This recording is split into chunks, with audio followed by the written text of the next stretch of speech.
Welcome to another episode of Talking Wild with me, Jimmy Doherty. We're going to deep dive into the world of one of our favourite animals here at the Wildlife Park. I can't believe how popular it is.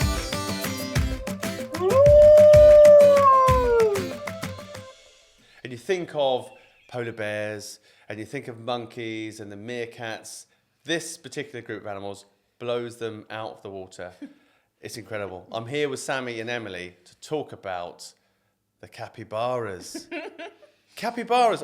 Why are the capybaras so popular? Because I'm not even joking. When we talk about the experiences we do here, you can meet a brown bear, you can meet a polar bear, you can sit in with the meerkats, you can feed the anteaters, but there's a waiting list to meet the capybaras. Yes.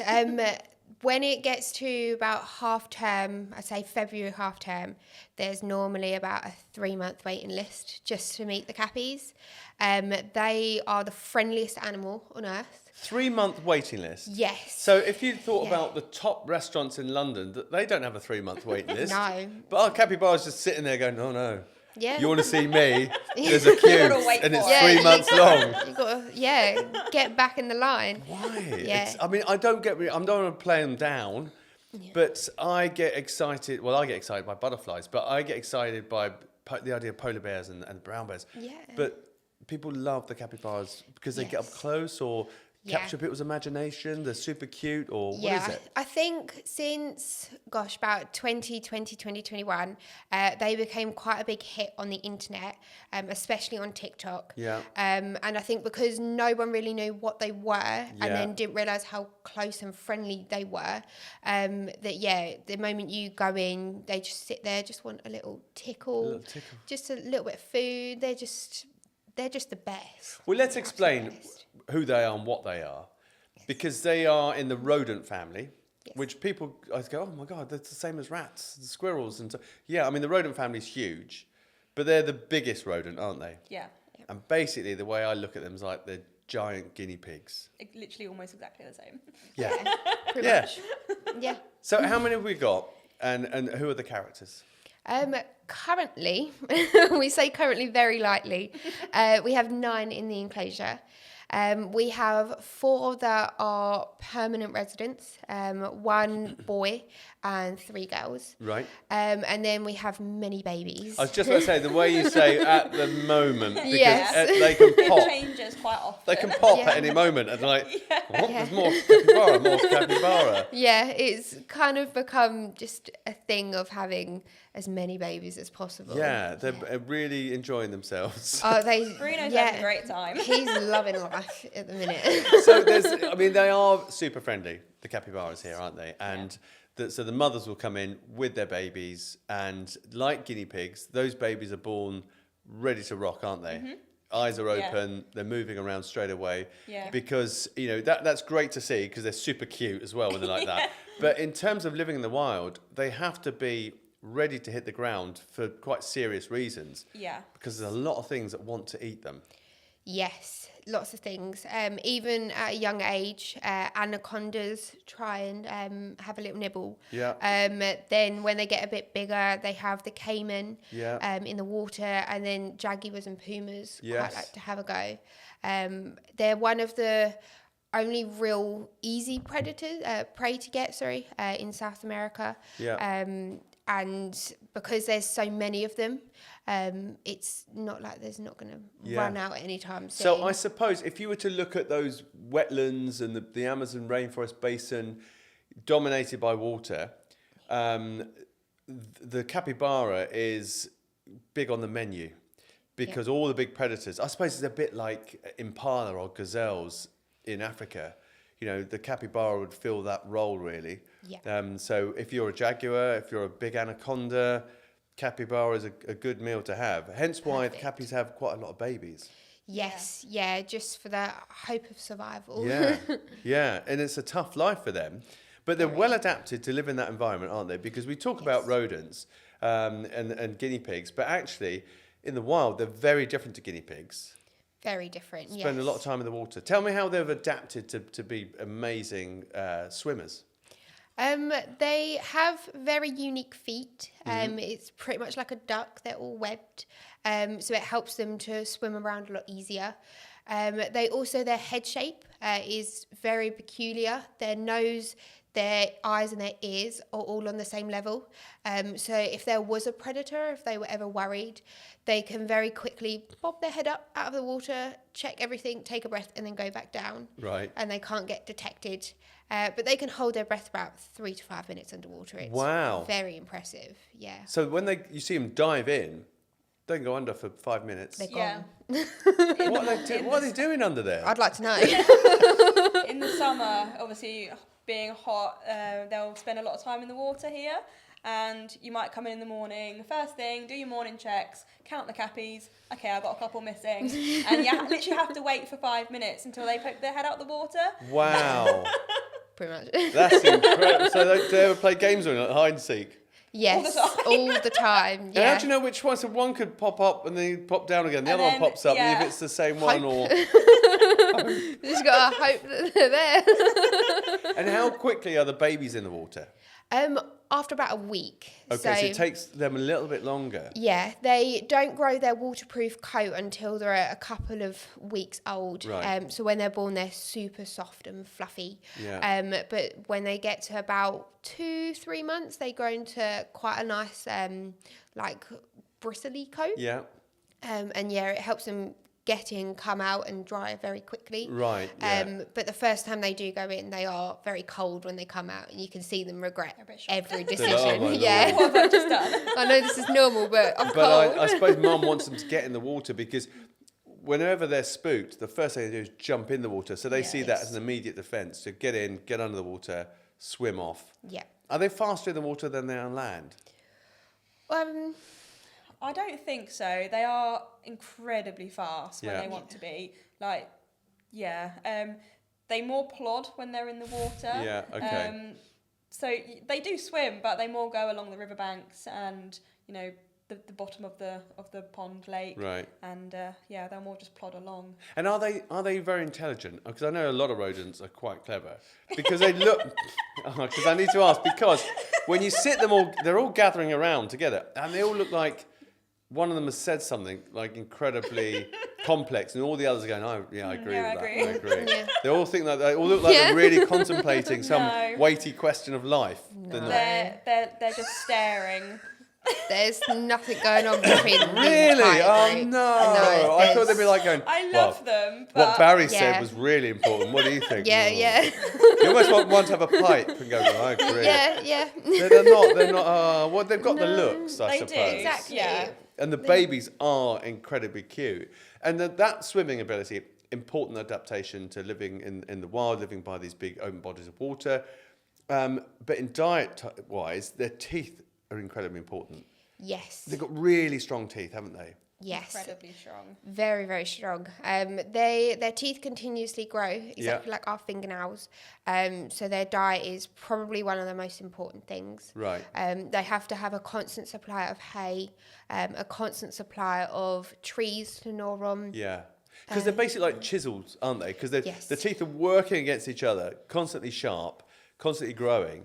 So that allows them to access foods that other animals just can't get into. Yeah. So big tubers, roots of trees, all that kind of stuff.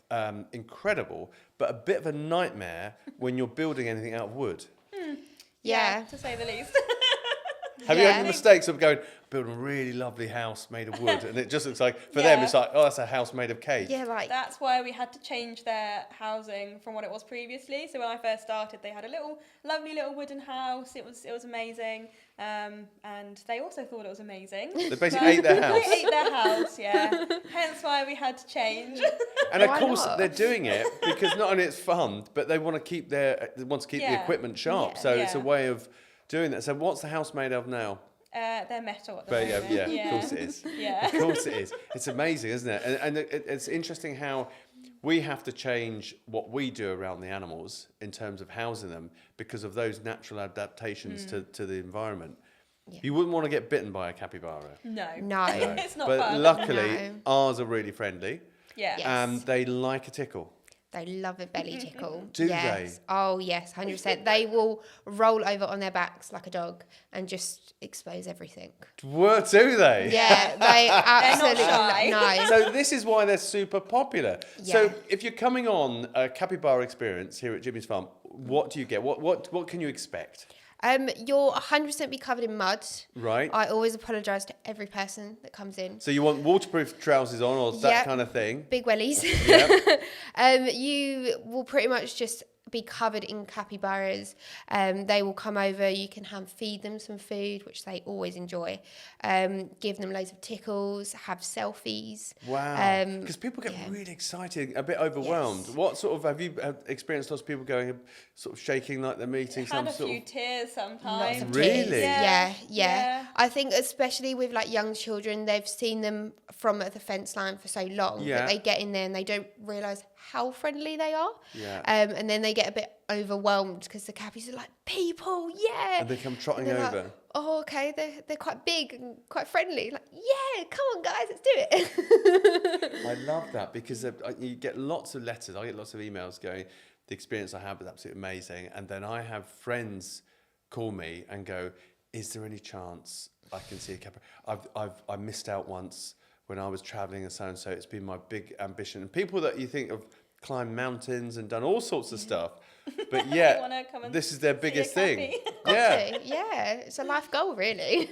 Well, they are the stars, aren't they, really? Yes, They're 100%. the, you know, do they know that? Do they get a bit big-headed? I mean, if all the animals could talk to each other, polar bears going, look, we're the big thing here, but actually... They know it. I always joke with the Tundra team because they definitely think the polar bears are up there, but I'm like, you're not a capybara, though. No, you're not a capybara. nowhere near.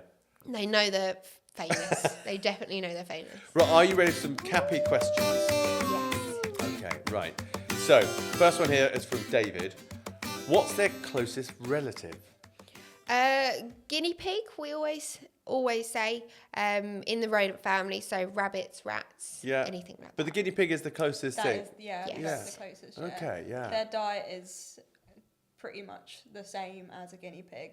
Is it really? Yeah, so they can't produce vitamin C, same as guinea pigs. Yeah. So we have to make sure we give them a specialised pellet and suitable vegetables to make sure they get enough. Yeah. So we don't want them getting scurvy or. Wow. And of course, there's you see a lot of things on Instagram and TikTok where people have got capybaras as pets, or in Japan there's capybara cafes. We forget that, okay, we have experiences where you can meet them, but they are specialist animals. They're not suited to the home, particularly if you've got wooden furniture. Yeah. And they like to live in groups as well, don't they? Yeah, they do. Yes. Yeah. They feel so much more comfortable in big groups. And they need big bodies of water. They're not pets for the house. No, No. definitely not. Okay, one from Miranda. How old is Bruno? He's 4 years old now. His birthday is the 5th of January. Love it. Got to remember these things. Got to be expecting a cake. How many do we have all together from Amy? 9 currently. Yeah, just Give you it wait. a couple weeks. Yeah. Yeah, well, give it a couple of hours. Yeah. Yeah. You never know. Give it a couple of hours. Now, Alex wants to know, can I please take one home? Unfortunately not. I have had people try and offer me money for a capybara, and I'm like, No. Yeah, it happens quite a lot actually. No, Yeah. does it really? Yeah. And people don't realise that. Hang on a minute, we're a collection governed by quite stringent rules, and people go, "Can I buy a capybara?" Yeah. You got one on your Literally, jacket. assuming we're actually going to be like, yeah, go for it. That's Which one? £20. That's insane, isn't it? No, they're not for sale. Do they enjoy being doted on? They look way too cuddly not to, and that's from Mona. they absolutely love it. That's literally all they want. Yeah. Is that all they want? I think that is also why they just like sit there looking so proud, because they know that we'll be in there giving them a scratch, giving them food. Yeah. Because they just know. I love that. Now, Phoebe says, I've always loved capybaras. Why do they usually walk in lines? It's normally just because they're very particular. They like a little route to go through. Yeah. Just follow the leader, really. Yeah. Being in such big groups, they've got to make sure that they all go the right way. And I suppose in the wild, if you think of it tactically, if you are going through long vegetation and there's a jaguar hiding or an anaconda, the first one, I suppose, is going to get it. Or if the first one's going through and has chosen the safe route, you're following directly behind. I suppose like a line of soldiers picking their way through a safe area. But they do look so funny when they are just follow the leader. Oh, yeah. What's their favourite thing to do from Julie? Sleep, yes. sunbathe. Yeah, they love the sun. Absolutely love the sun. Do they? Yeah, they'll follow the sunshine round. It's So quite have a funny. good sunbathe. Life's quite sweet for the capybara. Oh yeah, Yeah. if I come back as anything, it will be a captive capybara because I It's just getting your belly feel there. tickled, have a swim. What a life. That's unbelievable. Now, interesting you talk about guinea pigs, and guinea pigs, you can hear them squeaking all the time and they're talking. Now, Z asks, what kind of vocalizations do they use to communicate? It's quite similar, to be honest. They'll squeak, especially the babies. Oh, it's so cute. They do little squeaks, like when they're calling for mum, and it's almost like a chattering or like a purring noise as well. As a reassurance, that kind of, Yeah, and like if you're scratching them, they might give off like little purring noises. So that's like a content thing. Yeah, lovely. I mean, do you have any babies coming soon? And that's from Bavia. Probably. Likely. Yeah, there is a mum in there at the minute. She's on the larger side. Is she? So yeah, she's. How many can you expect? Our group normally offers us about 3 in a litter, but on average about 3 to 5. Oh wow! Quite a So lot. your population can just double overnight. Yeah. They can have like up to 8. So there's always a possibility it could be they could have a huge litter. Wow. But, yeah. And we're Lily up for May an asked, edge. I think we already answered Lily May's question. Do you rub their bellies? Which sounds like non-stop. You've got to. It's part of the job. It's non-stop. But also, Okay to do. exciting stuff for the capybaras. Not just new births happening, but they're getting a whole new area, aren't they? Yes, they're going to love it. Their enclosure is going to double in size. Yep. They're going to have so much more area to destroy. Yes. There's so many more plants going to go in. They're going to have a bigger house, which might be a bit warmer for them in the winter. Yeah, it's going to be the best. So new house, new pond, much bigger area. Any other animals going to be living with them or new neighbours? I think so, yeah. Some interesting stuff happening? Yeah, I think so. I don't think I can quite. Right. Because actually when visitors are driving in at the moment, there's a lot of work happening. Yeah. And that's sort of the new area. Yes. Okay, Yes. so it's sort of a We're bit of a having South bit of a change American around. vibe Yeah. going on there, isn't there? Yes. I know exactly what's happening. Yeah, well, of course. Well, there we go. Well, look, that's been another episode of Talking Wild. Amazing to sort of see the life of our capybaras, the most favourite animals here at Jimmy's Farm and Wildlife Park. And I hope to see you guys soon for another episode soon.